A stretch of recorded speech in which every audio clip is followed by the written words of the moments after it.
We live in a world that rewards exposure. Share your breakfast. Post your heartbreak. Announce every minor success. Update the world about what you're doing, how you're doing it, and who you're doing it with. But here's the paradox. The more we share, the less we actually connect. The most powerful things in life, your peace, your growth, your relationships, your vision, are built in silence, not secrecy. Silence. There is a difference. Secrecy is rooted in fear. Silence is rooted in strength. When you share your personal life with everyone, you give away control of the narrative, and worse, you open the door for the wrong voices to influence your direction. The truth is, most people don't care about your personal life the way you hope they would. Some want to know out of curiosity, others out of judgment, and a few out of love.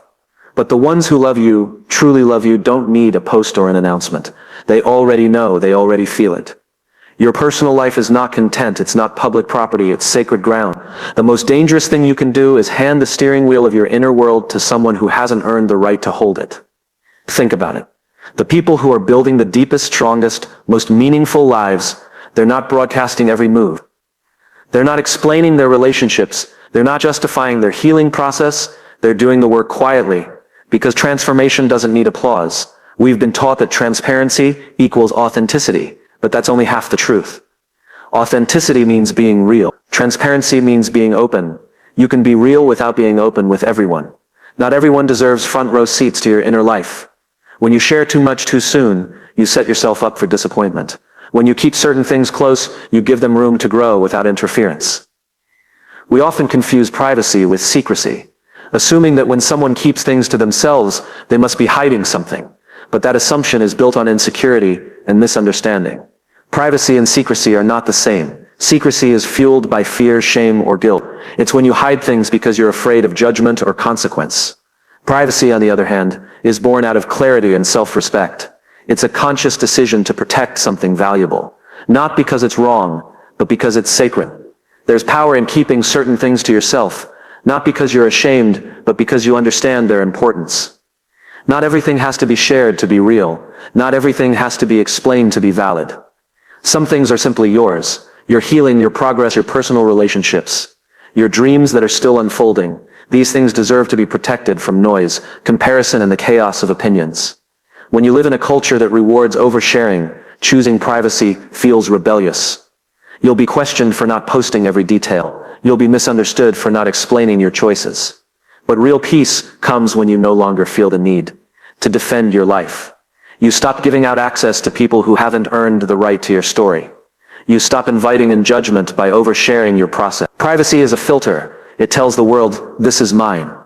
You don't get to shape it, you don't get to twist it, you don't get to weigh in. It keeps the focus where it belongs, on the life you're building, not the performance you're presenting. And in a world obsessed with performing, privacy is your protection. Think about your closest relationships. The most meaningful moments aren't the ones you broadcast to the world. They're the quiet conversations, the shared silence, the inside jokes that no one else understands. That intimacy is strengthened by its privacy. It grows not because everyone knows about it, but because it's shielded from unnecessary exposure. The same goes for your growth. The early stages of change are fragile. When you start becoming someone new, more disciplined, more grounded, more intentional, that version of you is still forming. If you share too much too soon, you invite people to judge a version of you that isn't finished yet. And the worst thing you can do is let outside voices influence an inside transformation. Privacy gives you the freedom to evolve without interference. You are not obligated to narrate your journey for others to understand it.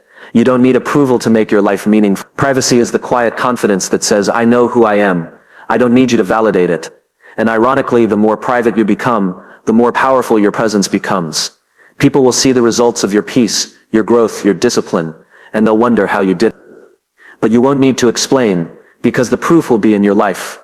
There's a quiet kind of power in being unbothered by the need to be seen, in doing the work in silence, in building something real without the pressure of performance. Because at the end of the day, the things that matter most, your values, your relationships, your purpose, aren't meant for everyone. They're meant for you and the few who've earned access. So no, privacy isn't about hiding. It's about honor. It's about recognizing that your life is not a spectacle, not a brand, not a show. It's a sacred process. And when you start treating it like that, you become more grounded, more focused, and more free. Not everything needs to be public to be powerful. Not everything needs to be posted to be real. Privacy is not silence out of fear. It is silence out of strength. Not everyone deserves access to your life, your thoughts, your journey, or your energy. And the sooner you understand that, the freer you become. We live in an age where boundaries are constantly blurred. Social media has made it seem normal, even necessary, to open your life up to everyone. Strangers comment on your relationships. Acquaintances form opinions about your healing. People you barely know feel entitled to your inner world. And we allow it not because we want to, but because we haven't been taught to protect our peace. Here's the truth. Access is a privilege, not a right. Just because someone is curious doesn't mean they deserve an answer. Just because they knew you at one point in your life doesn't mean they have a place in your current one. Growth means learning to be intentional about who gets a seat at your table.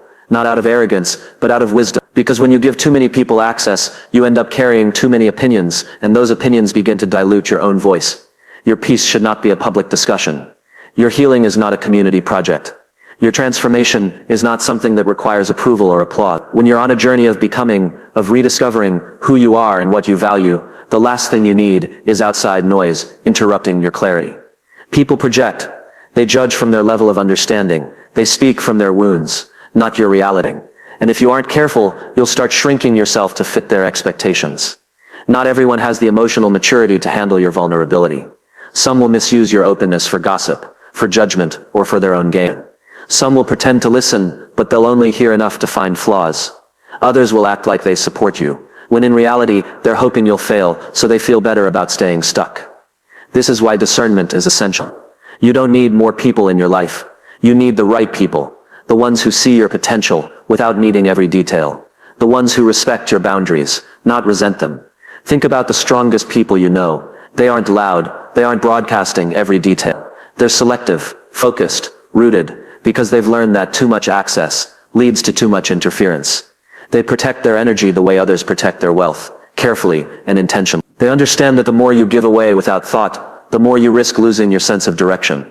Access isn't just physical, it's emotional, mental, spiritual. Every time you explain yourself to someone who doesn't truly care, you drain a little more of your own power. Every time you open up to someone who hasn't earned your trust, you chip away at your own self-respect.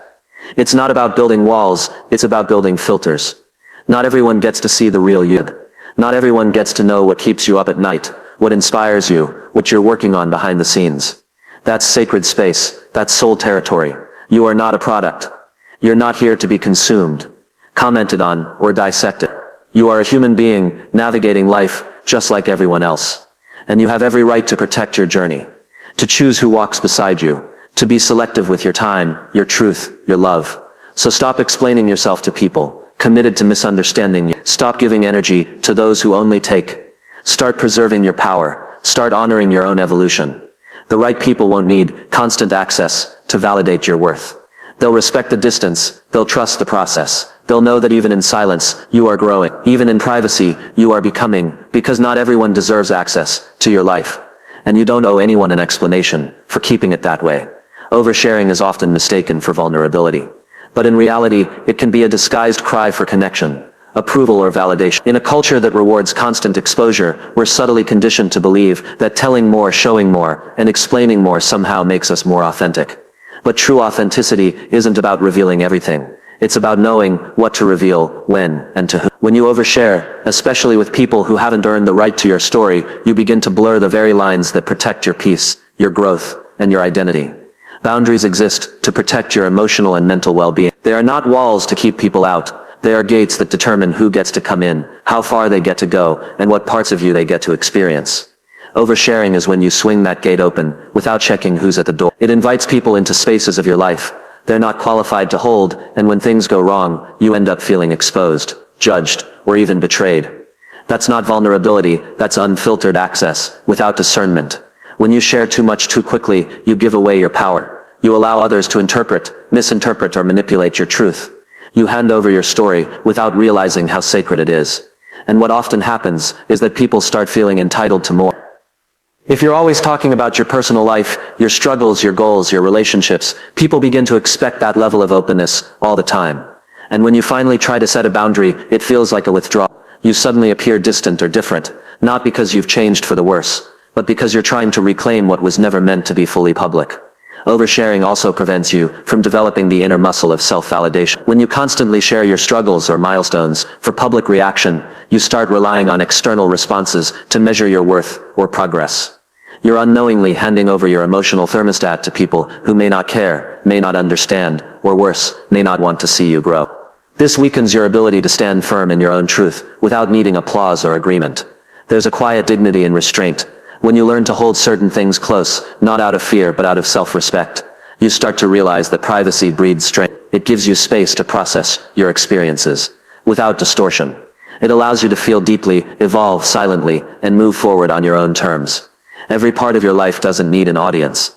Every lesson doesn't need to be taught through an Instagram post or a caption. Some wisdom is meant to live in your bones, not on your timeline. It's easy to overshare when you're searching for connection. Pain often makes us talk more. Fear makes us want to be seen. But not everyone is safe. Not everyone will hold your story gently. Some people will use your honesty as ammunition later. Others will take your vulnerability and turn it into gossip. That's not your fault, but it is your responsibility to recognize the risks and protect yourself accordingly. Strong boundaries say, this part of me is mine. I will share it when it's ready, if it's necessary, and only with people who've earned the right to hear it. This is not cold. This is not closed off. It's intentional, it's wise, and it's powerful. You don't owe the world your raw, unfiltered self. You don't have to bleed in front of everyone to prove you're human. The most confident, grounded people you'll ever meet are the ones who know how to hold themselves quietly. They speak when it matters. They share when it's safe. They guard their peace like it's gold. So let go of the need to overshare. Let go of the need to constantly explain. Create space in your life that is just for you. That is where real power lives. And that is where boundaries become not just lines, but freedom. Authenticity is often misunderstood. We're told that being real means being fully open, telling everything, and laying all our thoughts and emotions bare for the world to see. But that's not authenticity. That's unfiltered exposure. Authenticity is about alignments. It's when your actions, values, and words reflect who you are at your core. Transparency, on the other hand, is the choice to reveal specific things. And here's the truth most people miss. You can be authentic without being transparent. You can be real without revealing everything. There's this growing pressure to always be transparent, especially in a world where everyone seems to be broadcasting their lives. But just because someone shares everything doesn't make them more honest. It might make them more visible, more exposed, but not necessarily more authentic. Being transparent with the wrong people, or in the wrong context, can leave you vulnerable, misunderstood, and even hurt. And ironically, the need to be overly transparent can come from a place of insecurity rather than strength, a craving for validation, attention, or affirmation. Authenticity doesn't mean saying every thought out loud or broadcasting your personal life. It means your private and public self are aligned. It means your values guide your choices. It means you act with integrity, whether anyone is watching or not. It's possible to be authentic and still keep certain parts of your life sacred, private, and unspoken. In fact, the more grounded you are in who you are, the less you feel the need to explain it to everyone. People often mistake mystery for deception. But there's nothing dishonest about choosing not to share every detail of your journey. Just because you withhold something doesn't mean you're hiding. It means you're protecting. There's a difference between being fake and being selective. Authentic people don't reveal everything. They reveal what is necessary, when it is meaningful, and to whom it matters. That's wisdom. When you know who you are, you stop needing to prove it.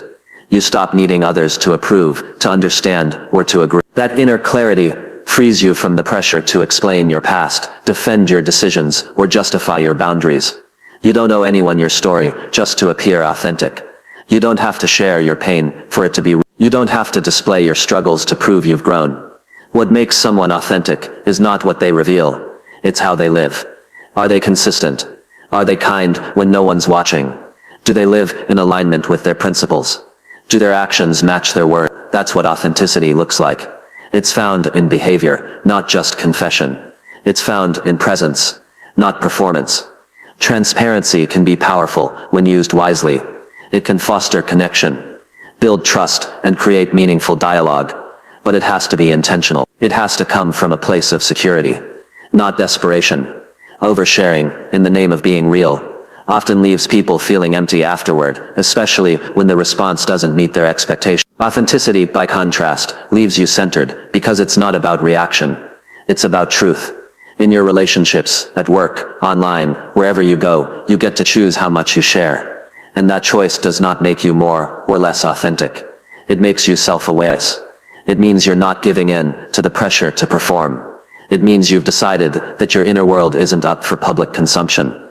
The most powerful people are often the most private. They don't need to broadcast who they are because it's felt in their presence, in their discipline, in their peace. They don't talk about everything, but everything they do say carries weight because it's real and it's theirs. So let go of the idea that authenticity requires full exposure. Let go of the belief that to be real, you have to be transparent with everyone. The truth is, your authenticity shines the brightest when you are grounded in who you are, even when no one else sees it. Growth rarely announces itself. It doesn't come with fireworks, applause, or public recognition. In fact, the most powerful growth often happens in the quiet behind closed doors, away from the spotlight and far from the noise of the world. It unfolds slowly, subtly, and silently. And because it's not loud, most people miss it. But that doesn't make it any less real. In fact, it's in those quiet moments of reflection, discipline, and discomfort where true transformation takes root. We're conditioned to believe that growth should be visible, that if people don't see it, it doesn't count. So we post about our goals, announce our healing, and publicize our changes. We hope others will validate our process. But the truth is, real growth doesn't need validation. It just needs time, space, and intention. The deepest changes are the ones that begin in solitude, when you choose to face yourself without distractions, without performance, and without pretending. Growth in the quiet looks like deciding not to respond the way you used to. It's choosing patience over impulse, silence over arguing, focus over attention. No one sees those decisions, no one claps for them, but they're the ones that matter.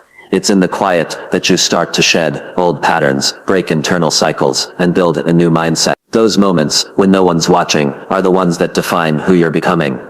Silence has a way of teaching you things noise never will. When you step away from the constant input, the opinions, the comparisons, the chatter, you finally start to hear your own voice.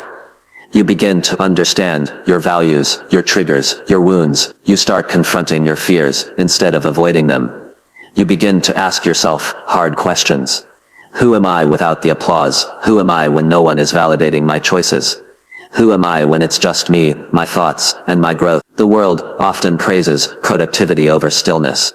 But stillness is where clarity lives. Stillness is where healing happens. It's where your mind slows down enough for your heart to catch up. In that quiet space, you begin to see what's truly important. You start to let go. Not just of people or habits, but of illusions, of unrealistic expectations, of who you thought you had to be. And this is where many people get it wrong. They mistake stillness for stagnation. They assume that if things aren't moving loudly, nothing is happening. But a seed grows in darkness before it ever breaks the surface. Roots deepen before branches appear. Progress is often invisible before it becomes undeniable. That's the nature of quiet growth. It builds foundations that can withstand storms. You don't need to prove your progress to anyone. You don't need to explain the internal work you're doing. You don't owe the world an update every time you evolve. Let your life speak for itself. Let the way you carry yourself reflect the transformation. Let your energy shift without announcing it. There's a reason why personal growth often feels lonely. It's because you're outgrowing people, patterns, and environments that once felt normal. And that transition is uncomfortable, but it's also necessary. When you're serious about growth, you become more selective. You start protecting your peace. You learn to say no without guilt. You detach without drama. You stop chasing what drains you. And none of that needs to be performed for anyone else. It just needs to be real for you. So embrace the quiet seasons. Don't rush through them. Don't underestimate them. That silence you feel, it's not emptiness. It's preparation. It's the space where your next chapter is forming. It's the place where your strength is being built, not for the spotlight, but for your future. Growth isn't always about big leaps or bold moves. Sometimes it's about the small shifts, the quiet choices, the consistent effort behind the scenes. That's where the real work is done. That's where the real change happens. Not in the noise, but in the stillness. Not in the crowd, but in the quiet. We live in a world obsessed with documenting the process. Every step of every journey is filmed, posted, captioned, and explained. We've been taught that if we don't show our progress, it doesn't count. That if others can't see the work, it must not be happening. But here's the truth. Your process doesn't need to be public to be powerful. Let your results speak. Let your life be the proof. The process is for you. The results are what others will see. The need to constantly explain your process, to tell people how hard you're working, what you're sacrificing, and how much you've changed, often comes from insecurity. We want others to acknowledge our effort because we're afraid they won't understand it otherwise. But the reality is, most people won't understand your journey, even if you explain every step, and they don't need to. That understanding isn't required for your success. What's required is consistency, discipline, and trust in the work you're doing behind the scenes. Your process is sacred. It's personal. It's full of mistakes, retries, quiet victories, and moments of doubt. It's not meant to be polished or put on display. When you try to showcase the process, you often interrupt it. You begin to perform instead of evolve. You start focusing on how it looks instead of how it feels. And that can be dangerous, because the second you turn your growth into a performance, you begin editing it to be palatable for others. You start seeking approval instead of alignment. Letting the results speak doesn't mean you're hiding. It means you're focused. It means you're not wasting energy trying to convince people of your progress. You're simply doing the work quietly, consistently, relentlessly, and when the time is right, the results will speak for themselves, not in words, but in presence, in transformation, in outcomes that can't be denied. There's a certain dignity in staying silent while you grow, in being so focused on building something real that you don't have time to talk about it. People might underestimate you. Let them. People might question you. Let them, because soon enough, they'll see the discipline in how you show up. They'll see the change in how you carry yourself. They'll see the results, and that will say everything. The process is where your character is forged. It's where your strength is tested. It's where you fail and rise, break and rebuild. That part of the journey is for your eyes only. That's the work no one applauds. That's the work that matters most. When you stay committed in the dark, the light will eventually find you, but only if you keep showing up without the need for constant recognition. The most grounded, impactful people you'll ever meet are those who don't feel the need to announce what they're doing. They don't talk about the hours they're putting in. They don't justify their boundaries or broadcast their discipline. They just keep showing up. And when the results arrive, it's not surprising. It's inevitable.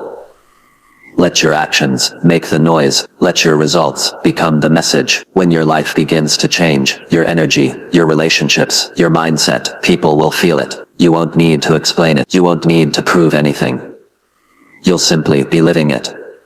And that's the power of silence in the process. It creates a space where the work becomes real, where growth is untainted by public pressure, where success is built on substance, not spectacle. So stop feeling the need to narrate every step. Stop pausing to explain yourself. Stay in motion. Stay in the process. Protect it. Respect it. Because the ones who are truly growing don't talk about it every day. They're too busy becoming, and when they finally speak, they don't say much. They just walk in, and the room feels it. That's what it means to let your results speak.